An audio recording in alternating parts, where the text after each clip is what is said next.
Welcome to Conversations with Dr. Skip Mason, pastor, preacher, historian, author, teacher, librarian, archivist, world traveler, collector, family historian, avid reader, and creator of the popular Vanishing Black Atlanta Facebook page. With a lot of folks who love history.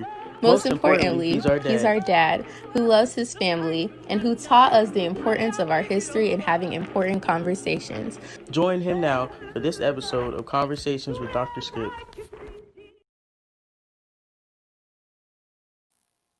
Well, let me say good Tuesday evening to all of you, and thank you so much for joining me for another Tuesday evening conversation with one of the families of one of our distinguished Episcopal leaders.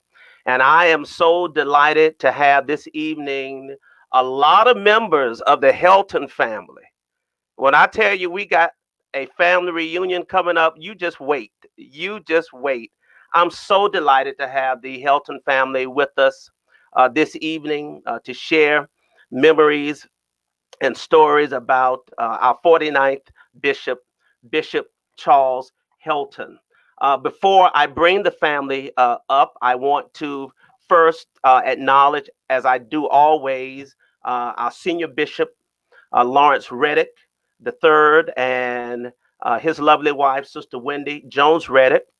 Let me acknowledge the College of Bishops and their spouses, my bishop, Bishop Thomas L. Brown, and Dr. Louise Baker Brown. I know I sound like I'm at an annual conference or a general conference, but respect must be given. And Dr. James B. Walker, and especially Dr. Teresa Duhart, who continues to make the sharing of this Facebook Live program a wonderful opportunity. And I'm so grateful to her as well. On this coming Sunday, for those of you who are on now, I'm delighted to have a conversation with the 62nd Bishop of the Christian Methodist Episcopal Church, Bishop Marvin Frank Thomas of the 2nd Episcopal District. And I'm looking forward to that conversation with Bishop Thomas, my former dean at the Phillips School of Theology. So I invite you all to come and to share with me in that conversation.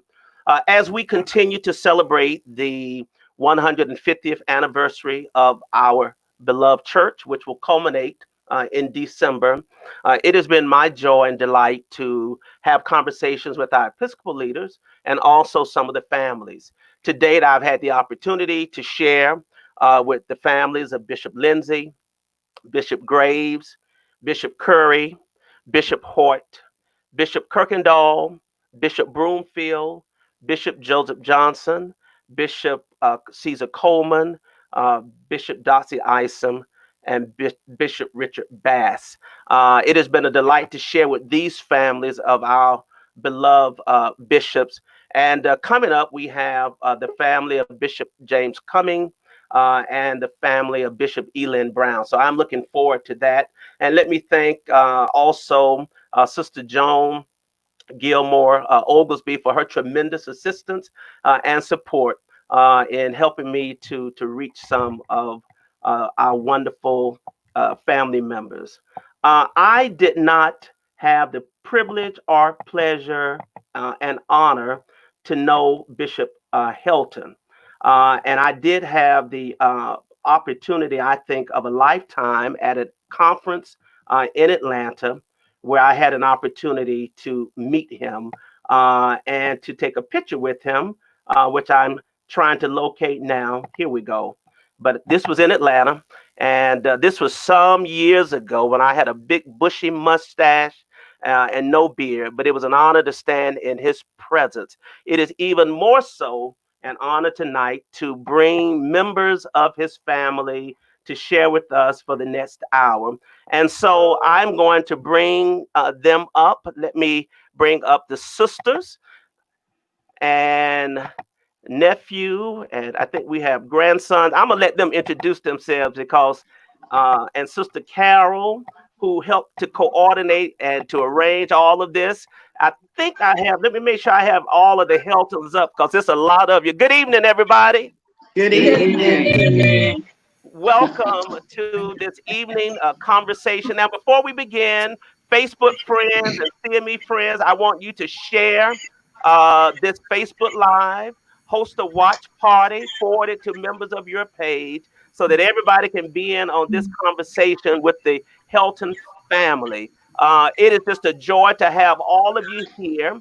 And I'm going to have you introduce yourself. So when I put you up on the screen, I want you to tell me who you are and what your relationship is to Bishop Helton. Just a second, as I maneuver and manage. All right. And who do we have here? I'm Geraldine Helton Clyburn, and I'm the sister next to Bishop Helton. He's 4 years older than I. And I'm Lena Helton Pickens, and I'm the fifth of the 5 children. Oh, wonderful. I'm so delighted to have you with us. And who do we have here? Hi, everybody. Thank you, Dr. Mason, for having us, first of all. And I know protocol has already been established, but certainly I want to give a shout out to my bishop, Bishop James B. Walker, just to say hello. My name is Carol Helton, and I am Bishop's favorite child. I'm his oldest daughter. Hey, Kelly. Good evening, everyone. I am Kelly Helton Hicks, and I am the second oldest grandchild and the first oldest granddaughter. Wonderful. So glad to have you. Now let's put up Sister Charlene and her family. Would you introduce yourselves? Yes. Good evening, everyone. And I am Charlene Helton Buckner. I am the youngest of the clan. And I will now introduce to. Good evening. My name is Asia Buckner. I am one of the granddaughters of Bishop Helton. Hello, everyone. My name is Aubrey Alexander Buckner. I am Charles Helton fourth, second to last grandchild. Oh, wow. So delighted to have you all. And would you introduce yourself? Okay. Good evening to everyone. This is Donald Clay Helton, and I am Bishop and Mrs. Helton's firstborn child. Oldest grandson? Nope. Youngest. No. Baby. Yes. I'm gonna let Matt do his own interest. All right. You're totally fine. Mm-hmm. Good evening, everybody. It's so wonderful to see everybody. I hope everybody's safe and well. I'm Matthew Lee Helton. I am Bishop Charles Helton's youngest grandchild, and lovely to be a part of the conversation tonight. Thank you. Thank you very much. And Brother Darius. Hello, everyone. I am Darius Raj Helton. I am Bishop's oldest grandchild, also Bishop's oldest grandson. Blessing to be on the call with everyone this evening. Thank you very much. And last but certainly not least, this great preacher in our Zion, Dr. Helton. Thank you, Dr. Mason. I am Ricky Helton, pastor of Israel Metropolitan CME Church in Washington, D.C. And I am, can you hear me? Yes, we can hear you. Yeah, I am the nephew of Bishop Charles Helton. Wonderful. Well, brothers and sisters, we have the Helton Bunch on with us tonight. I feel like this is the opening of the Brady Bunch show. You remember when they used to be in there? That's for sure. That's for sure. Well, I tell you, we're just gonna have fun tonight, and I got some just tremendously wonderful pictures that we are going to share. And I think the first one I'm going to put up that I think the sisters might be able to tell us a little bit about is who is this lanky young lad in the middle of a farm somewhere, perhaps in North Carolina. And I'm going to have the sisters come up and tell us about their brother. Would you tell us about your brother growing up? I sure will. That picture was taken probably at one of the farms. We were sharecroppers. Yes. And he might have just finished maybe plowing one of those furs in that field over there. And so once she got busy, he was really very good at what he did. Yeah. Now, did you all what did you plant? Were you picking cotton? Did you have tell us about growing up in North Carolina and working out in the field? What kind of produce did you have? We had cotton, corn, and vegetables, all kinds of vegetables. When my father died, our grandfather was living with us, and he continued to live with us, and he helped to rear us. And so my brother, Charles, and my other brother grew up to be very dependable. And this is a picture of my father here. Yeah. They, of course, had to take on several responsibilities after my father died. And so they were very dependable, very committed to whatever they were doing. Tell us about your parents. This is my mother, Odessa Johnson Helton, and my father, of course, Leroy Helton. And these are some very early pictures of them. Yeah. My father died when he was 37. Okay. Leaving behind the 5 children. And it was interesting. My mother would always tell us that members of the family said, Odessa, we'll take maybe the boys and you keep the girls. My baby sister was only 2 months old. Oh, wow. And my oldest brother Marvin was 9. So Mom said, she told us this all the time. She said, no, I told them I will keep all of my children. Wow. God will take care of me because where there's a will, there's a way. And that she did. Now, did you all live around other family members in the area, in the community? Were there cousins and other relatives with you? Yes, we had a large family on my mother's side, and my father's side was fairly large, but we were all a close-knit family, very loving family, and they supported and helped take care of us. My mother also told us that she never considered remarrying because she thought there was no man who would take 5 little children. Wow. And so we persevered. We were a Christian family, and as we can all attest to, God took care of us and brought us all through.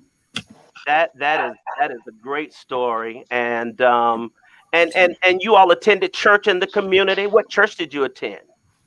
Our church was Logan Chapel CME Church. Marvin and Charles often walked to church with my grandfather. Actually, every week they went early on Sunday mornings to put the wood and to start the fire in the pot-bellied stove. They often did other chores around the church, like even taking care of the cemetery. So we were reared in the church. We were a Christian family. And as Bishop grew up, he assumed more responsibilities in the church, even becoming church superintendent, Sunday school superintendent. Wow. He also worked in the community. He was very active in the community. Well, even at an early age, he showed leadership responsibilities. And I was about to ask that. How old was he when he got his call to the ministry? Was he a teenager or a young man? Do you remember? He was a young man. I think he was about 25 years old. I'm not sure. Right. About 25. Yeah. Okay. Could I add one little humorous? Yes, please do. Please. To this, one of his classmates from J.H. Gunn School, when he told them that he felt the call to the ministry, and he was out in the field, and he said he looked up and he saw something that said GPC, and that meant go preach Christ. And the other person said, no, that means go pick cotton. So that kind of became a family joke. That's good. That's a great story. That is an absolute great story. And so, how many children? It was 5 of you total. Yes. Yes. Okay, that's wonderful. That is wonderful. Now, did any of you ever know your grandmother? I have everybody on the screen now. Did you all know your grandmother? Of course, yes. Yes, we did. Tell I think us we all did.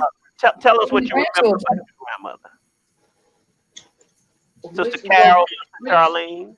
Well, what I remember about my grandmother Odessa, that she always drank black coffee. No sugar, no cream. No sugar, no cream. Yes, and we would always try to taste it because we thought it tasted pretty good because she always drank it. And every time we sipped it, we said we would never drink coffee. Wow. That's right. Brother Donald, do you remember your grandmother as well? I certainly do. As the probably oldest of the family. Probably the most memorable moment for me is my being the oldest. My great grandmother was in the house with me when we used to come home from Connecticut, and Darius and I used to sleep in the same bedroom. And my grandmother had a tabletop grandfather clock that ticked so loud you could hear it next door. So my brother and I would always be laughing about we could never go to sleep because we couldn't because the clock was too loud. The clock, yeah. She was a great woman, and she always cared for every one of us. Now, Sister Carol, you sent me a picture of a house. I don't know whose house it is, but somebody want to tell me about this house? I think I'll yield to my aunts. Okay. That picture is a picture of their first home. Oh, wow. That dad and my aunt started out with, if I'm correct, Aunt Jerry. No, we were, and my mom was in the process of having a house built. We had been sharecroppers and living in the sharecropper person's home. Okay. And then she said we needed a house of our own. So she asked Bishop Charles at the time, and one of the church members, Mr. Richard Osborne, to please be the architect and builders of the house. That wasn't the house. Okay. While we were having that house built, somehow she was able to find this little house, the picture that you saw. And that's where all of us lived until our new home was built. And I don't think that I sent you a picture of the new home. But now this house, that picture was taken just before it was torn down. Okay. It looked much better than that when we moved in. It wasn't any larger though. No larger. But we live right next door to, right across the railroad tracks from J.H. Gunn School, which was our school. Okay. And at that time, when the buses would come, we would always make sure we stayed in the house because the buses would go across the railroad track into the school. Once the buses were gone, we would leave and go to school. We did not want anybody to see us coming out of that house. But it's been a blessing just to know from whence we have come. Yes. Now, which house is this?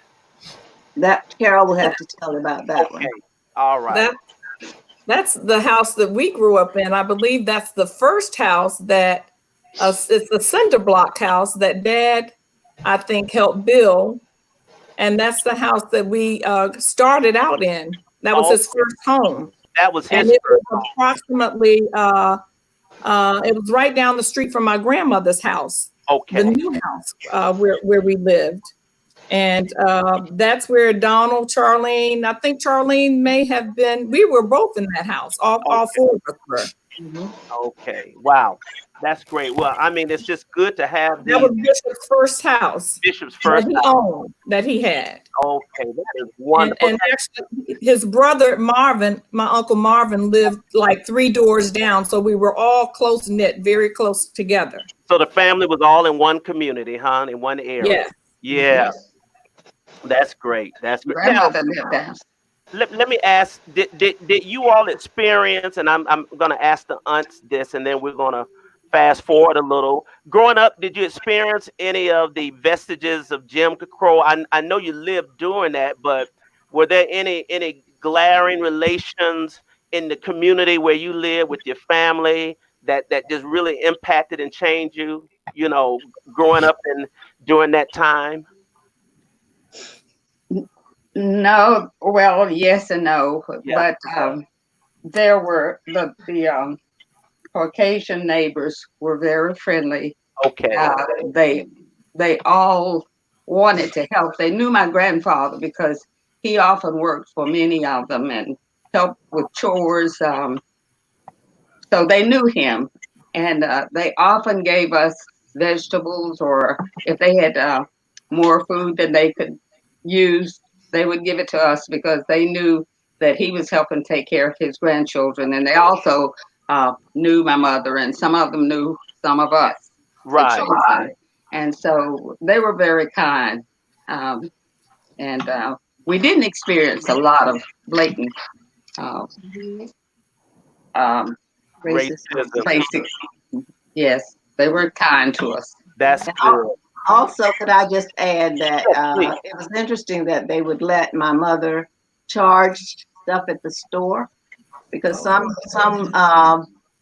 years, once the cotton was ginned, we were told that there was not enough money to give us anything. Mm-hmm. So my mother and my grandfather she had canned and he had killed the hogs. So we had the smokehouse. So we had food, even though they said all the cotton that we had worked the fields. When they took it to the gin, they said, well, you didn't have enough, so we don't have anything to give you. So I guess that's one thing that stuck with me forever. After all of that work, we didn't have anything, but we came home, and I think Marvin and Charles got themselves some almond joy and what? Cheese and crackers. Cheese and crackers, yeah. So, in spite of it all, we were always happy. Well, not knowing that we were poor. And we've heard those horror stories of that happening to, Black families who worked hard and did not get and reap the benefits. But we're grateful that the family remained optimistic and close. So Bishop went to Johnson C. Smith for college. Is that correct? Yes. Correct. Did any of you all go to Johnson C. Smith? We all did. We all did. Did you? I don't know why. I expected that to be the answer. That's why I asked it. I knew there was some more who had gone. The sisters went to Johnson C. Smith. Yes. Oh, really? Okay. Just the sisters. Just the sisters. Okay. Yeah. Good. And then, so when did Bishop meet your mother? And how? In high school. Well, Aunt Jerry and Aunt Lena, because I know part of the story, and I'm not sure actually when they met, but I know they met in high school. They may have they were childhood sweethearts. I put it that way. They did. They met in high school. Mm-hmm. Wow. Oh, that's a picture of Dad when he graduated from Johnson C. Smith. Mm-hmm. Okay. Because you have to remember that at that particular time, at that picture, he was already a father of 4 children. Oh, wow. He was a father of children. And that particular picture is when we thought that we were the Jeffersons because we had moved on up. Yes, indeed. I tell you. So let's talk about your dad and your mom now. Let's talk about growing up in the Helton household. What was that experience like for you all? And also, who was the disciplinarian, your father or your mother? Oh, well, I guess I should go first since I got the most whippings in the house. Mom would always tell us when Darius and I got in trouble, well, just wait till your dad gets home. And Dad would come home. He'd already have his belt out. And he would start talking about telling Darius and I that we thought we were privileged because we'd never picked any cotton. And then he would beat us. And Darius and I would always cry in the room afterwards and say, why did he have to preach to us before he beat us? And we always laughed about that all through our life. Yeah. That's a funny story. Charlene and I were talking about that not too long ago when we lived in Connecticut, when we moved to Connecticut, because Dad was a hard worker and he was always committed to anything that he was doing. And once he finished at Johnson C. Smith, he was selected to move to Norwalk, Connecticut, where he went to work for Pitney Bowes. He was on track to become one of the first African-American executives for Pitney Bowes in Stamford, Connecticut. Okay. And so we actually moved to Norwalk. And when we moved to Norwalk, we actually moved into a 2-bedroom apartment. In the projects. In the project. Projects. I was trying to be like, okay, yeah, it really was a project. No, in the project. We didn't know it was a project. So just real quickly, it was a funny story because I can remember the last time we had a whooping and everybody's, was Bishop an abuser? No, he wasn't an abuser at all. But he corrected us, he knew how to correct us. And they left us because by the time we moved to Norwalk, Connecticut, our family, we left family here. And I remember my grandmothers were upset because they were moving and they were taking the children and bringing the children to Connecticut. And anyway, we got in trouble one evening. And actually, I'm an instigator. So I started it off. And my brother Darius, who rest his soul, is not with us anymore. But he and I, that's the 4 of us right there. But Darius is the one standing. Okay. And that's Matthew's father. That was my father's second son. Okay. But Darius and I were playing around, fooling around, and he took a broom to run after me. And he went back to get the broom, and the broom, he put a hole in the wall. Oh my goodness. And so bottom line is when the Mr. Drain was the name of the gentleman who ran the apartment building. When my parents came home, he told them that he heard his children and everything. And we were in trouble when Daddy saw that hole in the wall. Oh, he went for us and he started, didn't I tell you I'm working so hard and you in here playing and da-da-da-da. And so actually, Charlene is his favorite child. So he went to meet Charlene and Darius said, don't hit my sister. And so he said, I'll give you Charlene because he didn't want to hit Charlene anyway. So the kind of weapons that we had, but those were fun times and we always remember that. It's like yesterday. It's just etched in our memory that was just a wonderful time for us while we lived there. So Sister Charlene, were you the favorite child? Yes, even though Carol said that, I don't know why she said that, but I was the favorite. As you can see, my name is Charlene after Charles and my Aunt Lena. So I do definitely remember not getting beat as much as everybody else, even though Dad, with 4 kids, we cut him no slack at all. We were the typical children. And he had that rod that helped keep us in order. And when he had to, again, he would use it. And he would always say to us that this is going to hurt me more than it's going to hurt you. And we never understood that. We said that, but as he continued to beat us, but that helped instill into us a lot of what we are today. Yeah. Amen. So your mother, tell us about your mother growing up with your mom. Oh, my mother was just a special woman. Kind-hearted, sweet, loving. That's a picture of them in Alaska. Many years ago. I'm not sure if that's one of their last trips, but that's a picture in Alaska. My mom was a true a mother. And she sacrificed quite a bit for us. I know that I'm talking a lot, so that particular picture right there is a picture of them when they were at St. Joseph's CME Church in Chapel Hill, North Carolina. Okay. And the gentleman, I believe, it may be a Mr. Farrington. And I'm not sure what, but she was a fashionista, as you can see. her outfit was, she had the shimmies on already right there. And I believe they, as everybody said, they met in high school, and I think they wed in 1954. Okay. Yes. So mom was Dad's ride or die. Yeah.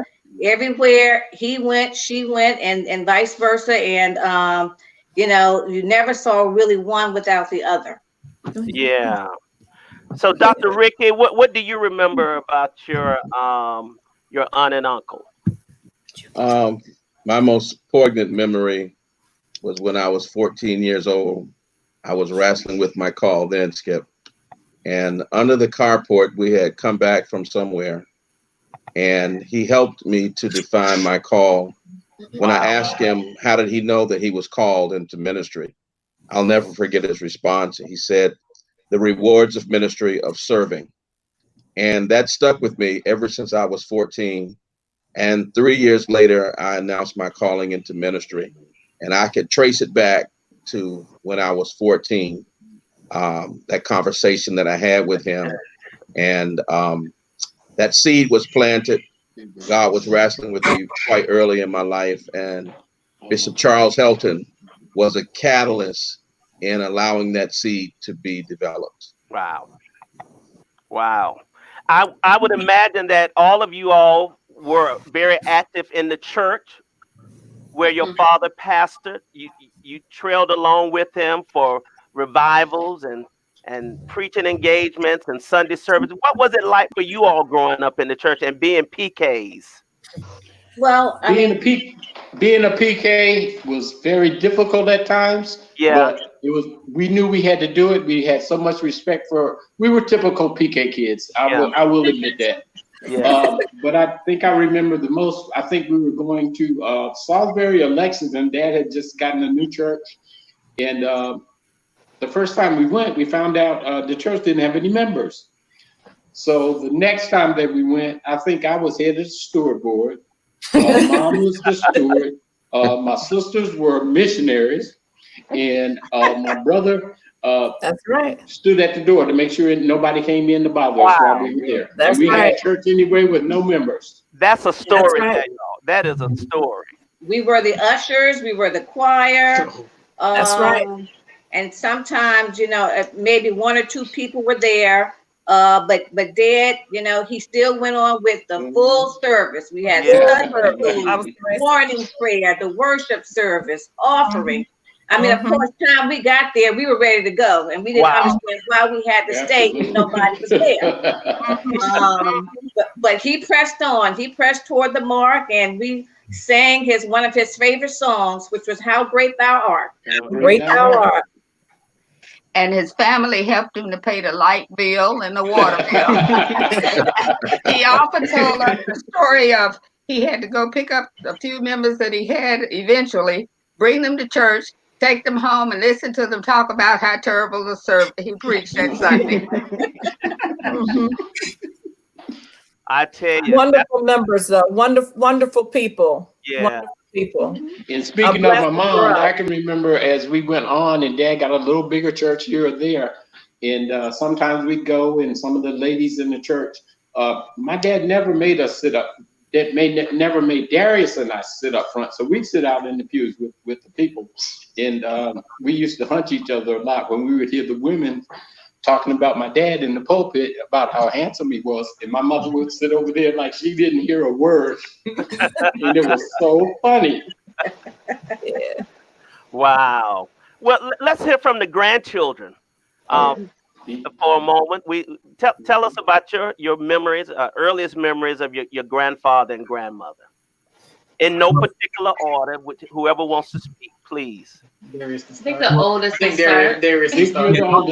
I'll jump in. So, come on, Brother Darius. The first memory is riding up and down the highway to Washington, D.C., then to Cleveland, Ohio, then to Dayton, Ohio. We spent a lot of time in the car for me growing up in my formative years, going to visit them in the summers, and then going to all the general conferences and annual conferences. And so that's the first thing that jumped out to me. is my grandparents were really road warriors, and I think, you know, the family on the line, they can attest to that. For them growing up, I think my grandfather made a lot of sacrifices, and the family in general made a lot of sacrifices. And you hear some of the sharecroppers' wisdom through my older aunties and even through my cousin Rick and through my aunts. But for me, you know, what my grandfather represented in that sharecropper's wisdom was to put 150% in everything that you do. I think about work ethic in our family. We have really an unparalleled work ethic. And when you hear someone say you're working to the bone, or you're working till you get calluses, you know, I grew up working in the family business, my grandparents' nursing home, and I started working when I was 8 years old. And I worked from the time I was 8 until the time I was probably 22, 23, getting out of college. And so for me, I just remember the work ethic, and then the work ethic applied to my grandfather's personal life. It applied to his spiritual and his ministry life. And, you know, then it also applied to just the physical aspect of supporting one's family. So for the grandkids, for us, we missed a lot of the sacrifices that my grandfather made for the family. And on the surface, you would say we reaped a lot of the spoils. But for me personally, and I think I speak on behalf of the other grandkids, we learned that value of work ethic. Yeah. So for us now as adults in our own household, you know, we've been able to apply that value of work ethic from what we learned from my grandfather, and then, you know, from the Helton family in general. Sure. Wonderful. Thank you. And I would just add, as the second oldest grandchild, so Darius is my brother and Donald is our father. Okay. And so the second oldest grandchild, my brother and I, Darius, who just spoke, we were able to go to the general conferences, as he referenced, pretty much every summer. From the time we were able to walk, we went with them. And I recall my mom saying she remembers when I was a baby, and I think my brother was 2, and she cried because my dad said, Patsy, we sending these children with my parents to the conference where they're pretty much going to stay all summer. And so from then, we really went with them every single summer.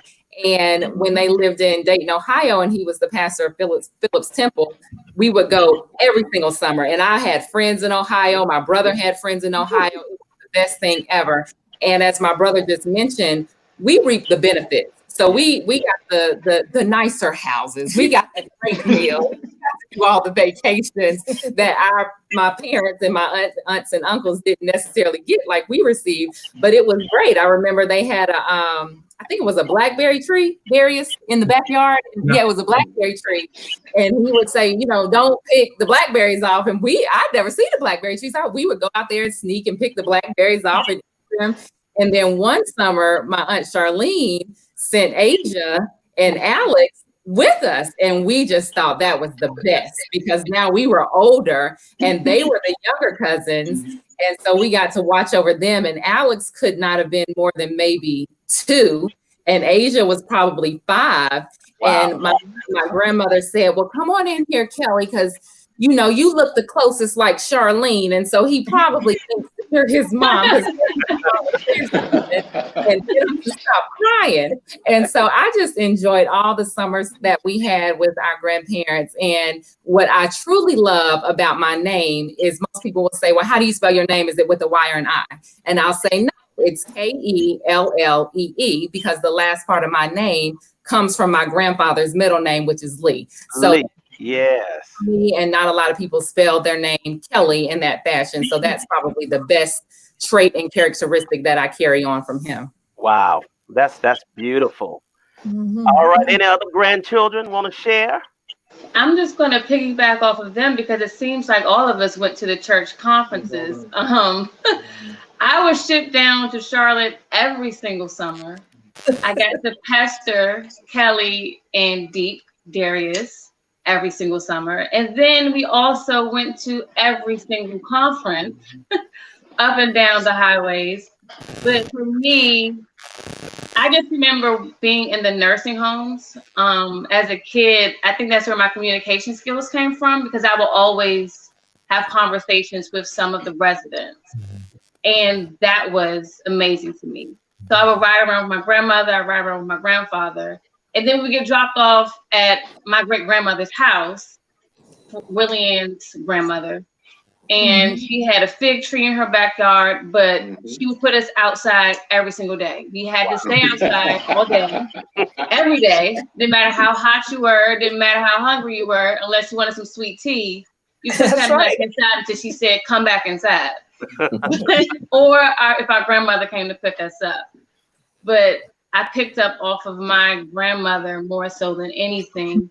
My grandfather, his wisdom, and just reaching out to so many people. My grandmother and her kindness and her humility, and just seeing them be a team. And that's always stuck with me. That's always given me a foundation for family. Yeah. As you see, all of us are here, and with us, we always spent holidays together, and most importantly, Christmas. I can never, ever replace my memories of Christmas with our family. And they always kept all of us together from every single side of the family. Didn't matter who married who lived where, Louisiana, wherever. We always came together at Christmas. And that was a big thing for us. Wow. Well, I would like to speak next. Hello. So I guess we're just going to keep going in order. My name is Alex. I am the second youngest. And my fondest memories of things with my grandfather, I guess would have to be, I have to join along in the conversation of going to conferences. So first and foremost, my grandfather is a man of God, and he always would serve honorably. And when I was younger, of course, I would go to these conferences. Of course, what kid wants to go to conferences and whatnot, but it didn't really occur to me how I guess you could say a big of a deal he was at the time, because he would always go up and speak, and the way that he carried himself, and the way that the respect that people had for him, and the way he spoke about God, of course, and how people would respect and listen, it didn't really occur to me. You know, I just wanted to get nice room service because my grandfather was, what can I say? I thought my grandfather had connections. I'm not mad at you for that. But when I got older, of course, I began to realize the importance of his devotion to the Lord, and that's one thing I carry with me today. And of course, that's something I will never take for granted. And I think it shows in each member of my family how he's left a profound mark on us, and how we each serve God in our own way with our own gifts that we've been given. So that's something that he's been a shining example to all of us. And another story that I can always say is, of course, Matthew would relate how we used to sneak around his home, and it was kind of like something that we did for fun. And he was the fear. He was something that if we got caught by him, that was something you didn't want to happen. We got caught a couple of times, and best believe that made us not want to do it again. But that was not the face that he used. So don't let that face fool you guys. Y'all were just lucky he couldn't catch you at that time. Oh yeah. We caught him outside of his prime, but yeah. Okay. What he left with us was a profound sense of giving us an example of how to serve properly, and the importance of family. And it was something that I truly will always be thankful that I was brought up in a family that come to know Christ well. So, wow. Beautiful. So all right, Brother Matthew. So I am the youngest. Going off of the conferences, one of the main things I took away was just the relationships I was able to build with other bishops. Like, I love me some Mrs. Hoyt. And I absolutely love Matthew, hold that thought for a second, because the hearts are watching. I love me some Hoyts. Yes, I love me some Hoyts. I want you all to wave to the hearts. Wave. Wave to the Gilmores. They're watching as well. Hey, yes, absolutely. Bishop Marvin Thomas is watching. I saw Bishop Thomas. Now, there may be some other bishops watching. So just please everybody say, hey, bishops, how you doing? And then we'll come. Hey, Bishop, how you doing? Hello. All right, I didn't mean to cut you off, but when you mentioned absolutely, the Hart no, family, absolutely. Let's take this moment. Go ahead, Matthew. No, absolutely. But yeah, so that's one of the main things that I took away from the conferences. Growing up, I was able to experience both Hilton Manor West. I think there was actually was there a third location? Was it only those two?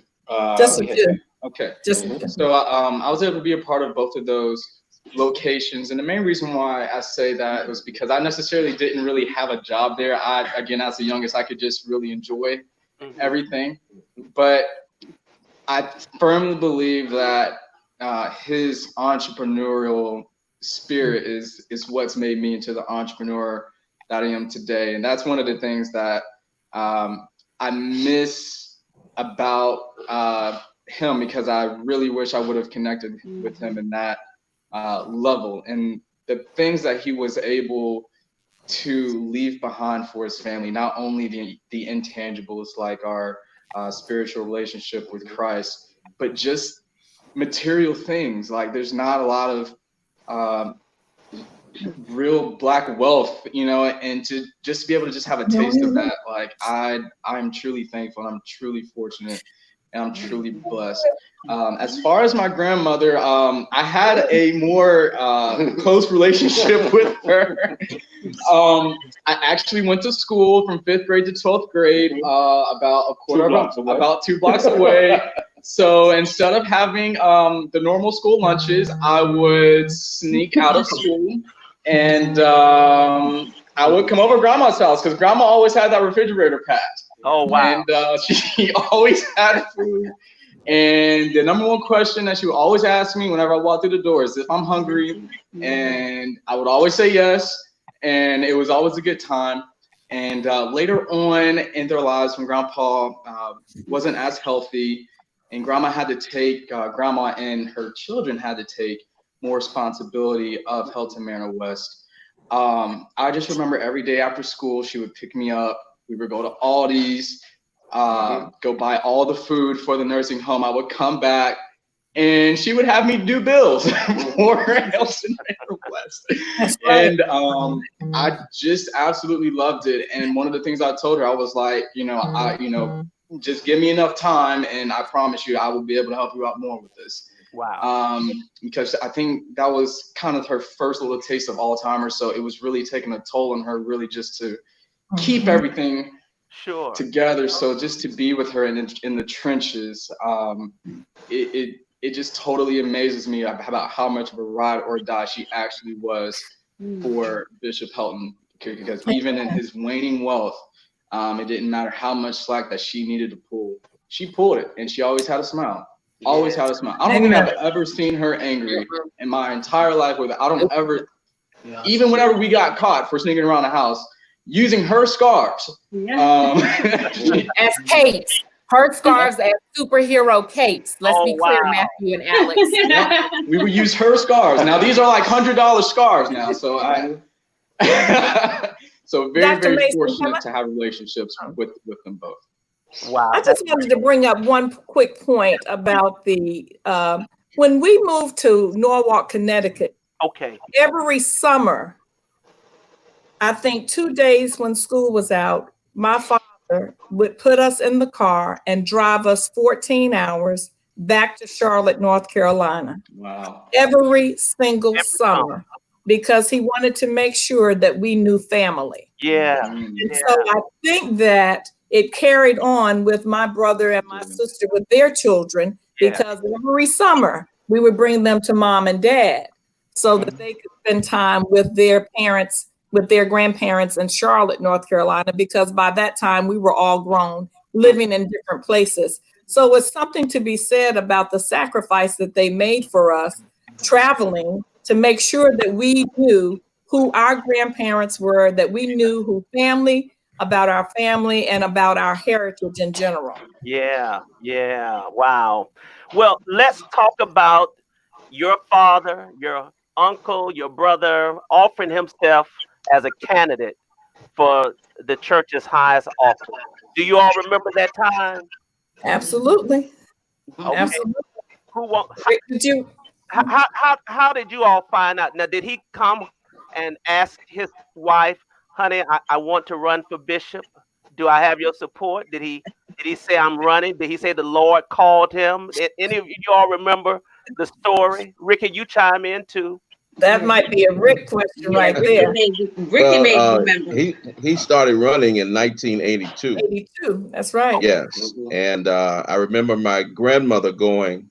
His mother and my mother and all of them went to the general conference, and they saw the good, the bad, and the ugly at the general conference. And but he persevered from 1982 until his election in 94. I want to say this one thing, Skip. On either the day or the day before his election, it might have been the day of, he had a member from his church in the hospital. Okay. We both left the general conference, and he went and made a hospital visit from the general conference to visit his sick member. Wow. And that really says everything about servant leadership and his pastoral leadership.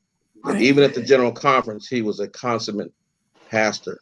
And it really and continues to leave an indelible imprint of what a pastor should be about. So Bishop ran in 80. Let's see, he ran in 82. Correct.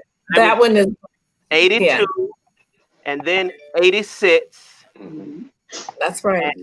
And this is 82 as well. And then he came back in 94. So what drove him? You know, some would have said, you know what, I'm not going through this again. What was that factor internally that you think that drove him to offer himself? And was he just responding to God's call? You know, can somebody share some insight? Well, I think early on, when Dad was small, he always believed in the Black church and the Black family. And I just think that he always wanted to be a servant and trying to help others. And he had set the goals for himself. And I think that was part of his goal that he wanted to achieve. And I just think that he persevered and he just kept going, because that's something that he really wanted to do, is to be a part and to be a leader in the Black church. Absolutely. Absolutely.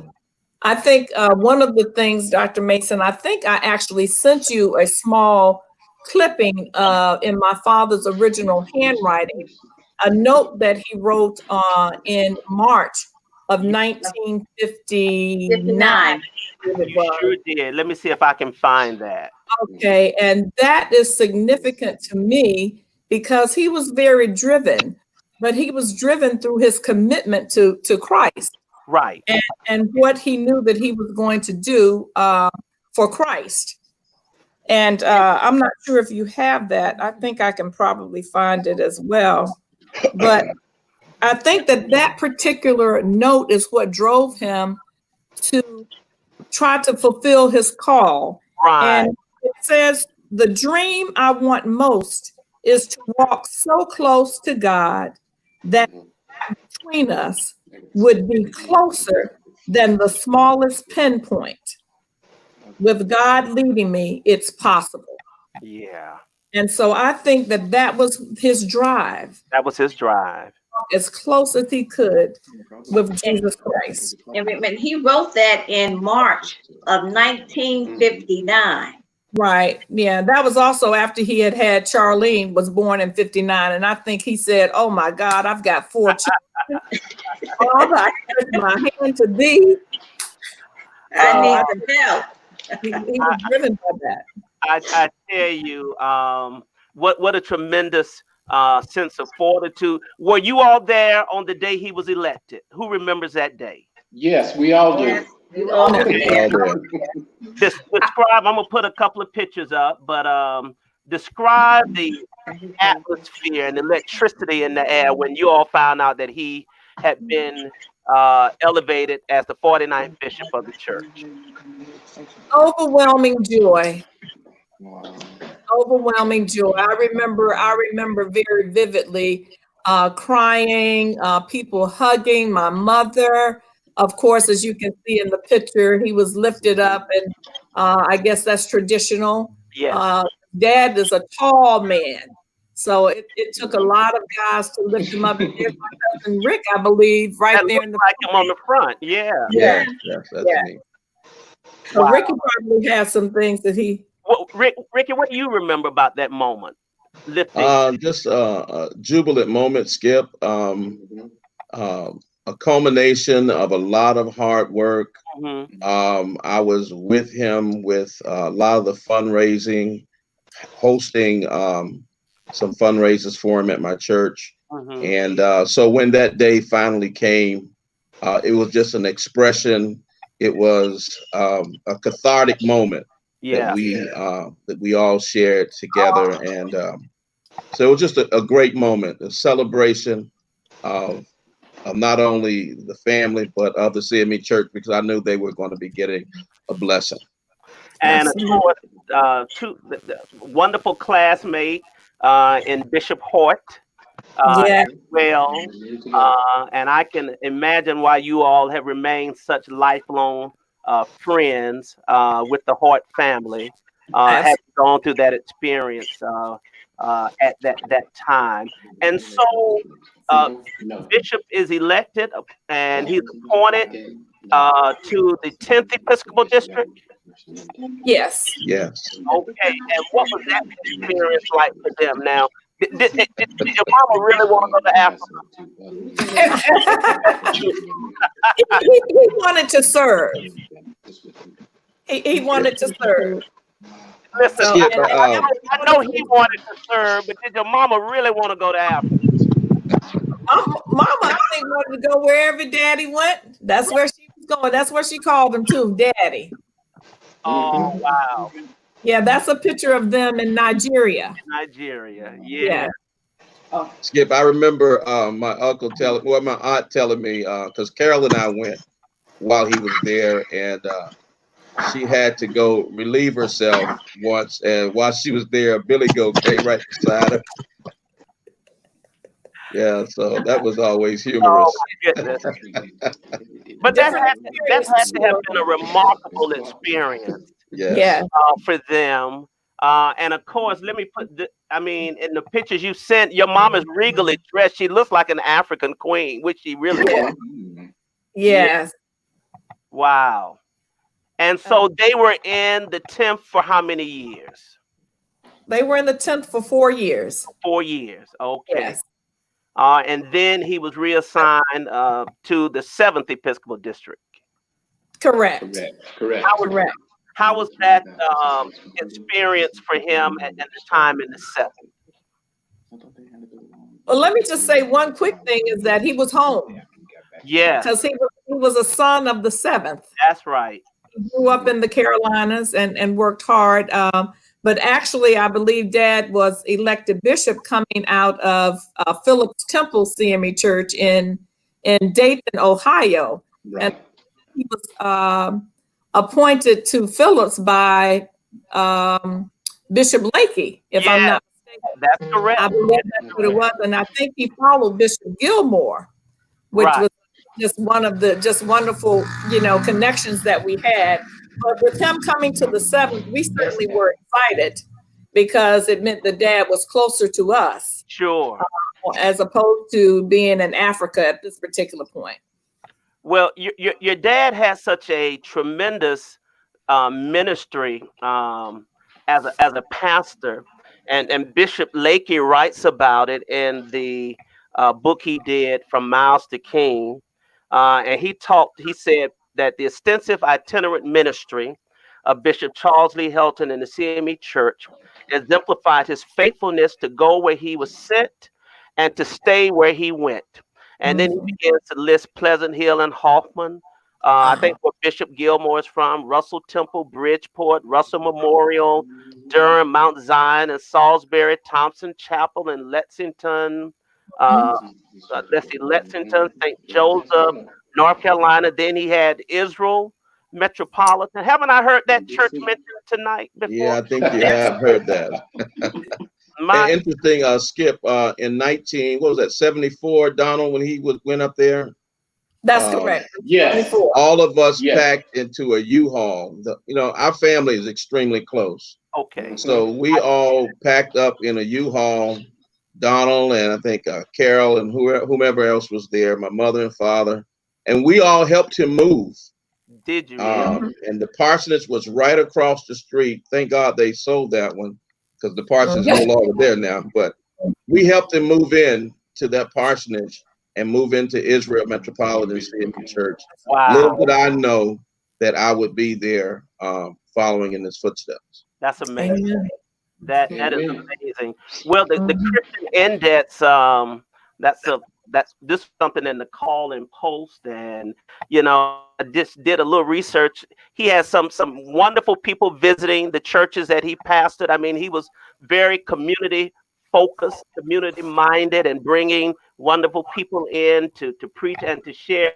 But I got to share this one, and I wish there was a recording of this sermon.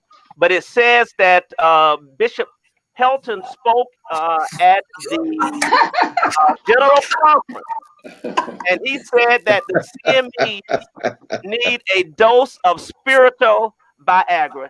Now, oh my God! Statement.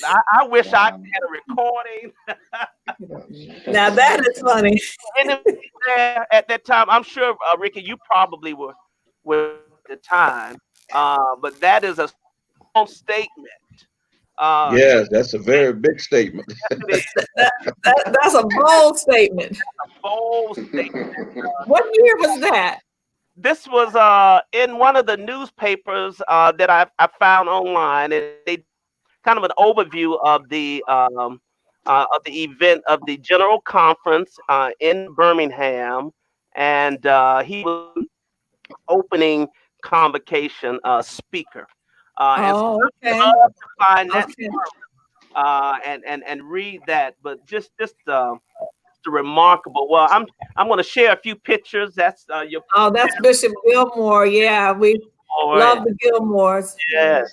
Yeah, and Bishop Lindsay. We followed Bishop Lindsay. Yes. For sure. Oh yeah, that's for the hard way right there. That's what they were called. For the hard way. Yes, indeed. That particular picture right there is very interesting because that is the year that my father actually had his stroke. I think that was in 1998. Yeah, and in Baltimore, and he actually had this. That was actually a ball, and what he was discussing was about transformation. Wow. And how sometimes we can be so closed up.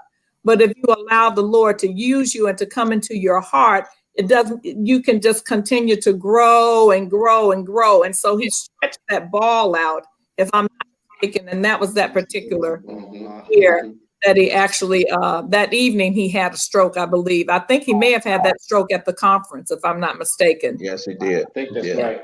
Yeah.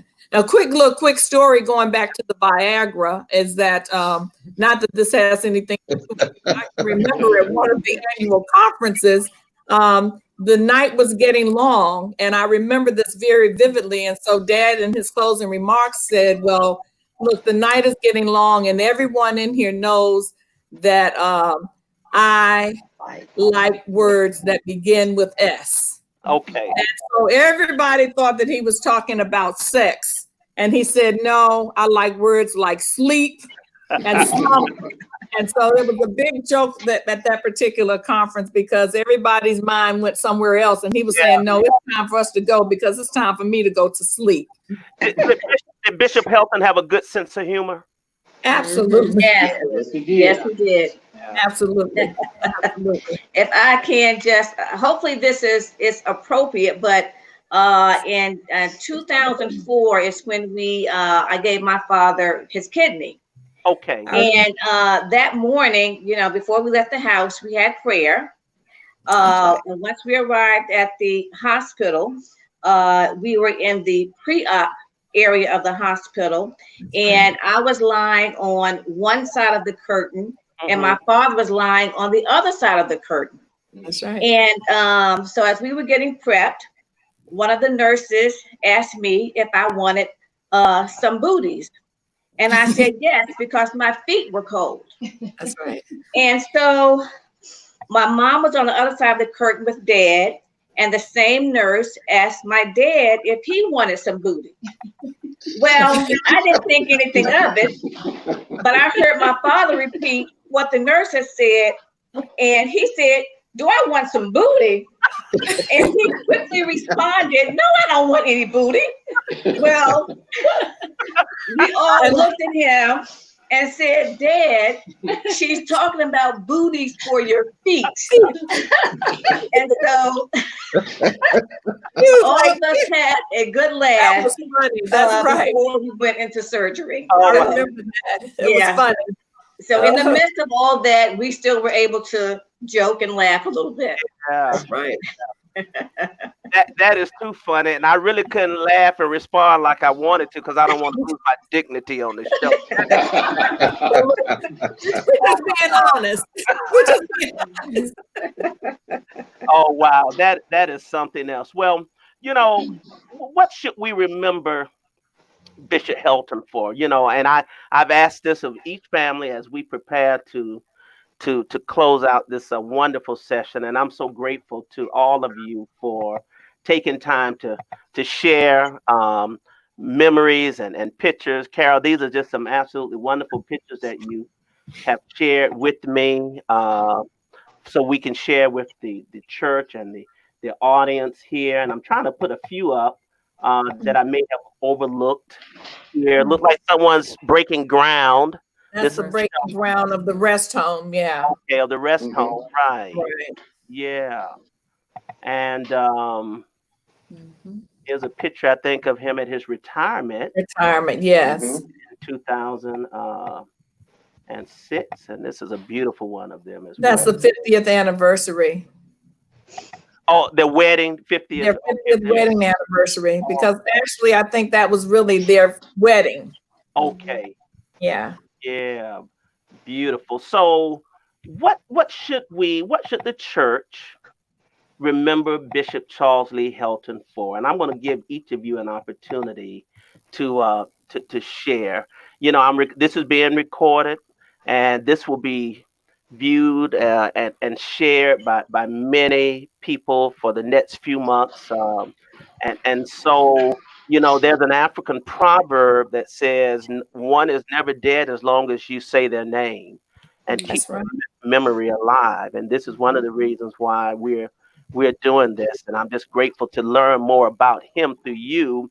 But as it relates to him, tell us what we should remember him for. And I'm going to start with you, Ricky. The first word, Skip, I would say was trailblazer for me. I followed him in 2 churches, and I also traveled with him when he was just starting out as a child. Okay. And I went with him to various churches: Chapel Hill, Durham, Salisbury, Mount Zion, and I followed him with 2 churches. And just thank God that I was able to be imprinted as Elijah was with Elisha.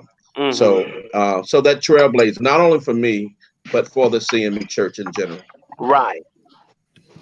Thank you. Matthew and Donald, what should we remember your dad and granddad for? I think that one thing that has stuck with me, that really had an impression on me, even growing up, my dad had an uncanny ability to always make other people feel special. And we always used to get angry at him because he didn't make us feel special when he was disciplining us. But later on in life, as my brother and I both got into athletics and had a little bit of success, he would pull us to the side and said, "Look, I want you to always remember, nobody is better than you, but also remember that you're no better than anybody else." Right. And in this time of now where we're trying to go through all this Black Lives Matter things, I think that's very important that people just need to realize that we have to deal with other people. Nobody's better than us, and we're no better than anybody else. We're all one. Yes, sir. Under God. Yes, indeed. Absolutely. I would say The one thing that comes to my mind is spiritual relationship. Again, I've never really had the opportunity to really have a real close relationship with him. Right. But from what my family emphasizes from birth till death is a spiritual relationship with Christ. It doesn't matter how many times you go to church, doesn't matter how many conferences you go to, doesn't matter how many general conferences, you can be bishop. Yeah. It doesn't matter. Your spiritual relationship with the Lord should always reign supreme in your life. And it started with him. Like, I mean, I got to experience his mother for a little bit of her life, but again, like the number one thing I can say with him is spiritual relationship. Wow, beautiful. Darius? Yeah, so a couple of things. When I think about our Lord and Savior in the book of Matthew, says, "Therefore by their fruits you will know them." And so when we make that commitment to accept Christ in our life, it's really a generational commitment that we're making. And sometimes we don't necessarily see the fruit that's yielded from that commitment in the moment. Right. It could take an entire lifetime to see that fruit. And with my grandfather, my father touched on this. Sometimes when you're living through it, you don't really recognize it, the fruit of the Spirit, because you're living through the challenges and you're living through the sacrifices and going up and down the highway and not knowing if you're going to have enough money to pay the light bill for the church that you're preaching in. And so now a generation later, and really 2 generations later, with my own kids and with my sister's kids, they really are reaping the spiritual fruit of my grandfather's labors. And to take it a step further, they're reaping the spiritual fruit of my grandfather's commitment to have a relationship with Christ. Beyond the institution of church, beyond what we see on the surface, the intimacy that my grandfather shared with Christ in that letter that my aunt described, we can't compare that to anything else in our lives. And so if we can just touch one person with that type of intimacy and help them understand the love of Christ, we can impact, as my father said, we can impact society in a much greater way than any march, than any violent act of protest could ever do. And so I think that for me, when I think about my grandfather and getting back to the scripture, we read about walking circumspectly in the world. And what does that really mean to someone who doesn't know Christ? And so my grandfather is living out his life in true, pure faith. In everything that he did, he walked circumspectly in the world so that men could see his light shine. And so for me, it's, really understanding what it means to walk circumspectly in the world. When you've accepted Christ into your heart, that relationship that you have, as Matthew described, that relationship overcomes anything that this world can throw at you. And I think my grandfather is a living testimony to that. And I think even through this phone call, posthumously, we are learning even more about what my grandfather represented. So I'm very thankful for you, Dr. Mason, for setting this call up, because it means a lot to our family. If you can't tell from how we represented on the phone call. I love it. I love it. I tell you, such wonderful dynamics. And Sister Carol told me, there would be a few family members, and then 1 appeared, 2 appeared, 3, 4, 5 appeared, 6, 7. And that's how we roll, Bishop. I love it. I tell you, such a wonderful family dynamic. Thank you, Brother Darius. Let's hear from the sisters. What should we remember the church, that is? Because he gave so much of his life to the church. And what should we remember your brother for? Geraldine and Sister. Well, first of all, thank you so much for this afternoon. It's been a wonderful occasion, and we're grateful to you. My brother loved God, first of all. He was a true servant of God. He loved his family. Practically, every year he hosted us at his home. He made sure that Ms. Helton went out and she bought gifts for everybody, from the children to the grandchildren to the friends who came. And I think you saw in one of the pictures that there was just a host of folk there in the home. Mm-hmm. Most of them were red shirts or red sweaters, but he loved it. He loved God, he loved family, and he loved the CME Church. And you can tell from all of the children and the grandchildren and from Lena and from me that he loved the church. Yes. He traveled up and down the road so many, many times. I remember once he was telling us that he had come from Dayton to Charlotte, and he was on his way back. He was so tired and sleepy. The police stopped him and thought he was drunk, and he told them no, he was just trying to get back home to Dayton, that he had been to Charlotte. Right. But he loved people. He was a true leader. If you read in any book about leadership, John Maxwell's book about leadership, you will find that he has so many of those qualities of leadership, and those were first manifested when he was a child, when he was dependable, when he was committed to whatever he was doing. He wanted to make sure that he carried through with the things that he said. When he was faced with adversity, as Charlene mentioned, I think he continued to persevere. So I would like for all of us to remember that he was a true leader. Thank you. Thank you. Beautiful. Beautiful. I would say that the thing that I would like for us to take away was the fact that he was a visionary. Mm-hmm.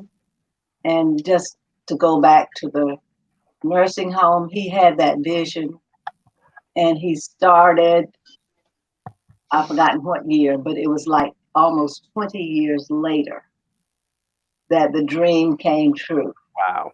He was driving down from Dayton and from wherever they were, trying to get this nursing home to get a loan so that he could go ahead and begin building the nursing home. He could not get a loan.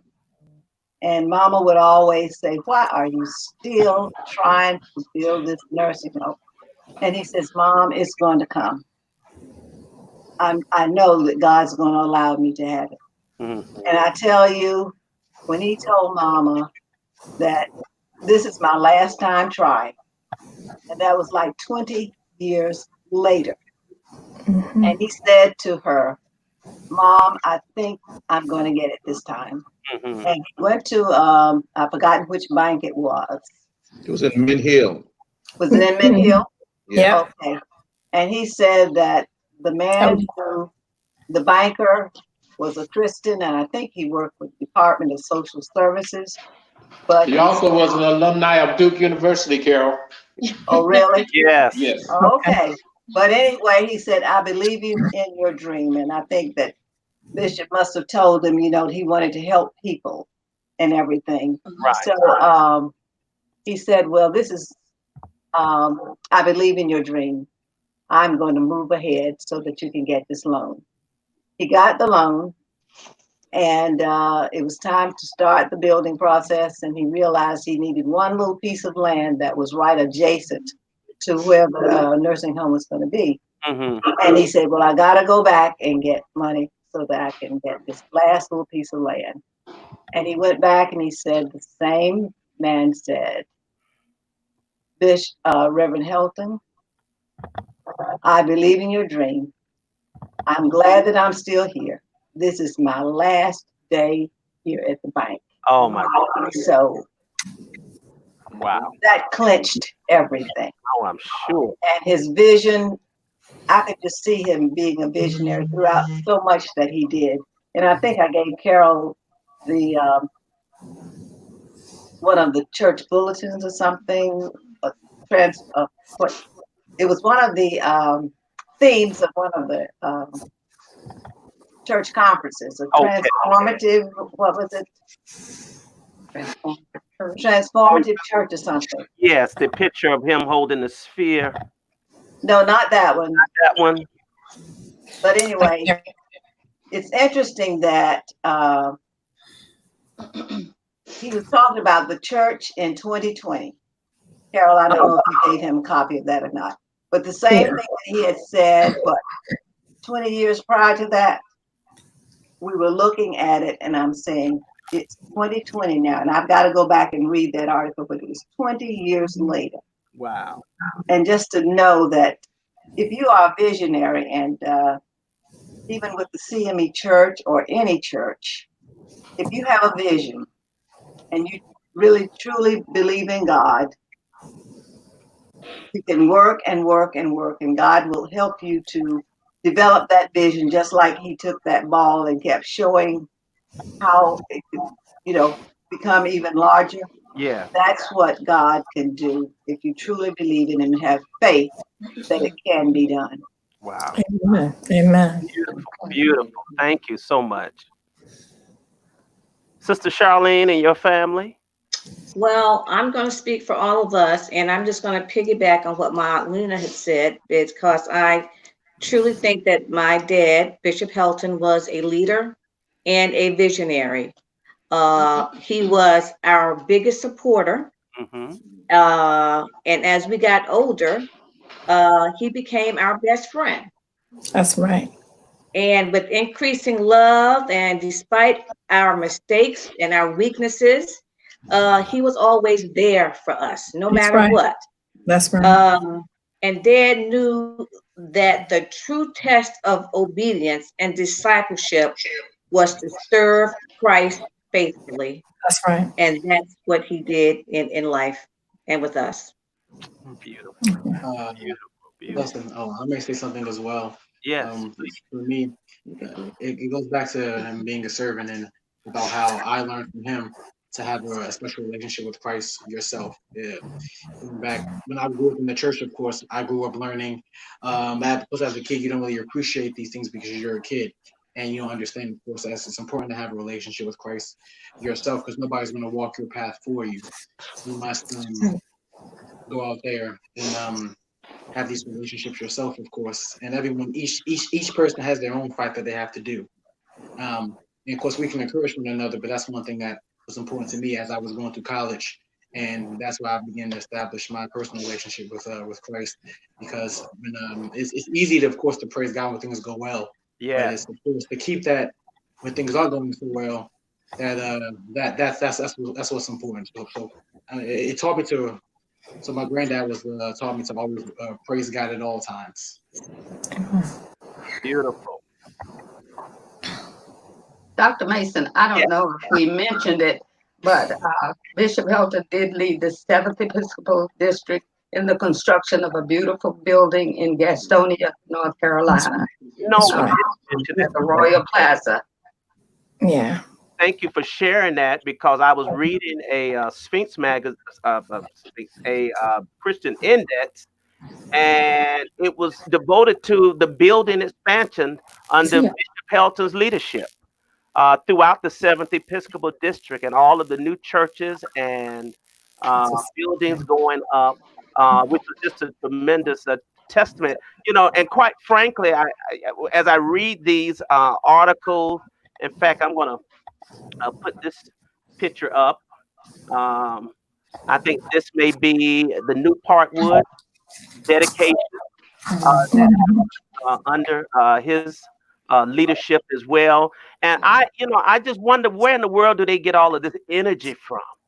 You know, how are they able to just go from one place to another, from one, church to another, doing all of the things that they continue to do. But that is a part of what God has called them to do, obviously. Let's see, who have we not heard from? I think Sister Carol and Sister Kelly.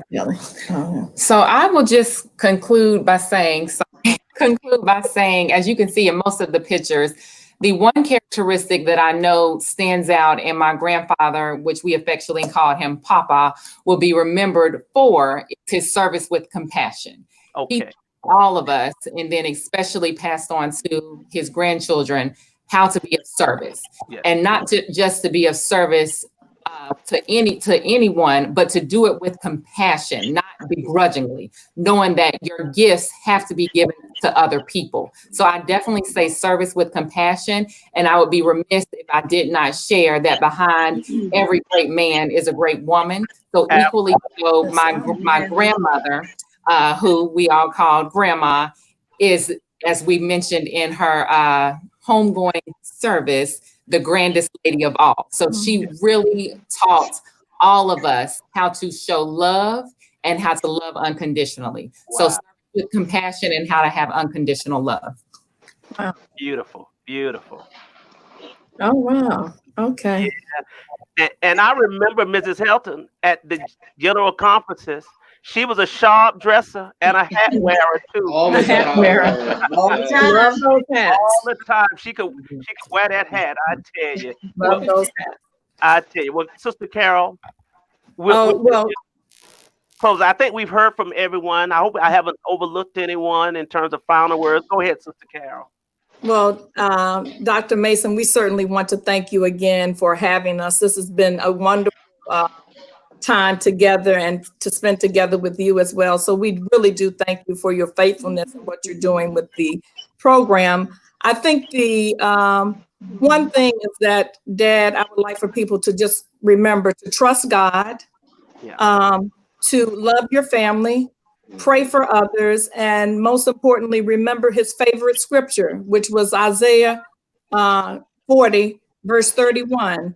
But they that wait upon the Lord shall renew their strength. And I think everybody knows that was his favorite verse. They shall mount up with wings as eagles.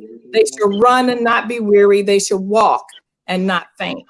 And so because he was who he was able to wait upon the Lord, and his work speaks for himself. Amen. Beautiful, beautiful, beautiful. So I want to close. I found a handwritten letter. I knew you had sent it to me, but I just had to dig. But I think it's appropriate. The dream I want most is to walk close to God.